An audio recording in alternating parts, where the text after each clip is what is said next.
Hello guys, welcome. Today we're going to be looking at MIDI in arrangement view. So, awesome guys, we're in arrangement view. This is our arrangement view, and if I press tab I go to session view, which looks like this, then tab back to arrangement view for arranging for music. So yeah, really fun. And what we're going to do is we're going to be looking at MIDI in arrangement view, which is very exciting. So just do one. I've got to take a note of something quick. Do a live track.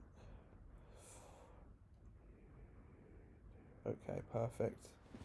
That's just making a little surprise for you guys later. I just thought I'd write it down. So you can, yeah. So okay, so what we do, we right click here, insert new MIDI track, or insert MIDI track, and the shortcut for that is Shift Command T.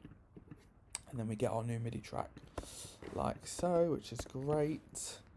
And what we can do, we double left click, bosh, we get a MIDI clip, and then what we can do is we can do Command J to consolidate that, and we can start to draw notes, which are MIDI notes. These lovely little bars are MIDI notes, and we can draw one at C4, we can draw one at C4 sharp, we can draw one at D, we can draw one at D sharp. So those are our MIDI notes, okay? So with MIDI by itself, it doesn't actually play anything, but you do get a MIDI signal. So if you had an external instrument and you started drawing MIDI and the input was routed to your external instrument and the output was routed to that as well, these notes would trigger sounds from your external instrument. So it's very interesting. So you can actually play instruments using MIDI, and you can play MIDI using instruments. So what we're going to do is, if you are confused, we're going to drag a wavetable, we're going to drag something onto this, and now we have an instrument. Okay, that does not sound too good. So let's try and get a nice sounding one.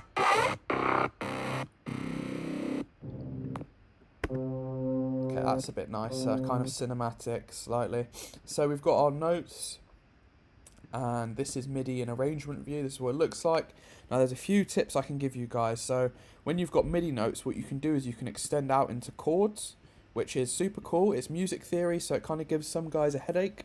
But what we can do with the new Ableton 11, we can absolutely hack it. There's a super cool feature. It's called scale. All right, guys, so we're going to look over here to the left. Bang, scale.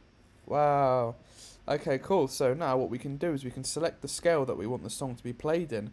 So here we've got C major, and we get all of the notes of C major light up. So we've got in key, you know, bang, beautiful. So we can just drag these notes into certain notes. So these are all in key now. So how great is that? And I'm actually gonna half this. So if I did this one, half that, and we get C major, and instantly we get a much richer in key sound. Because if these notes are out of key, you know, they're not related to each other, so they don't sound very good at all. And we kind of want to make sure that we're in key when we're making chords and notes. So what is a chord, you may ask? A chord is multiple notes on the same at the same time to create a different, thicker, richer, sharper sound. So we're going to go for here. This is a chord, so we've got 3 notes that are in key, and you can kind of hear it slightly richer, and yeah. And then we've got our root note, which is the most common note. So at the moment we're on C for C major, and then we can just stack up our chords like such, and then we get a sharper sound. So let's do that. Let's hear what we've got now.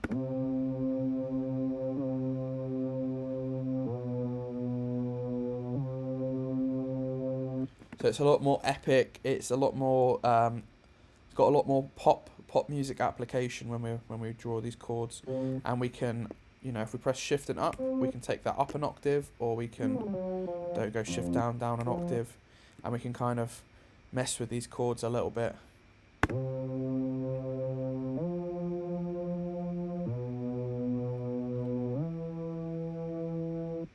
Awesome. So that's MIDI in arrangement view. If you guys highlight these and you press Command D, you can duplicate that, and then we can get our whole pattern, and then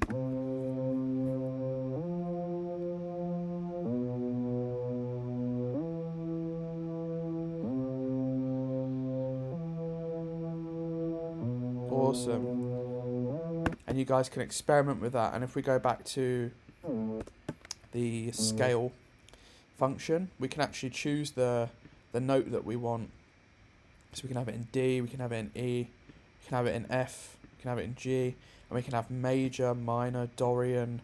All these different scales give different emotions, and different notes can make the crowd feel different things, such as dissonance or harmony or sadness. It's very interesting. So the popular ones for dance music are Dorian, Phrygian, and Phrygian dominant. So let's see what this one would sound like. So you see the notes change, so it's going to be slightly different now. Oh, this one is out of key, so we're going to drag it down to there. And as you can see, all the notes are in key because they line up with a pretty blue. And obviously if you change the colour here, change the colour of the clip, bam, changes the colour. How vibrant. Oh, gorgeous. I love it, Ableton, great job. And then what we can do here is we can fold, so we can just get these notes that we've got selected. And then again, you can just have the ones in scale if you click that, which is really cool. If you click here, you get chants, so you can change the chance of them happening. So we just click a note, and we can change the chance of it happening. And then velocity as well. We've got velocity, which will actually they'll get darker the quieter the note, which is quite interesting. But yeah, Command Z to undo that. And that is MIDI and arrangement view, guys. Thank you so much for watching. You can also click loop. So if I wanted to loop that, you know, or make this a section, Command J, then loop, and I can just drag that out. Thank you guys for listening about MIDI in arrangement view. If you guys want to learn more, you're welcome to text me at +44 77966 07583. I will write that here just so you guys can let me know. If you want to WhatsApp me, +44 77660 07583. If you're enjoying the learning and you want to learn more, let me know, and you're welcome to check out my other courses as well and stuff. And yeah, WhatsApp me. So yeah, I'll speak to you guys in the next one. Thank you for listening.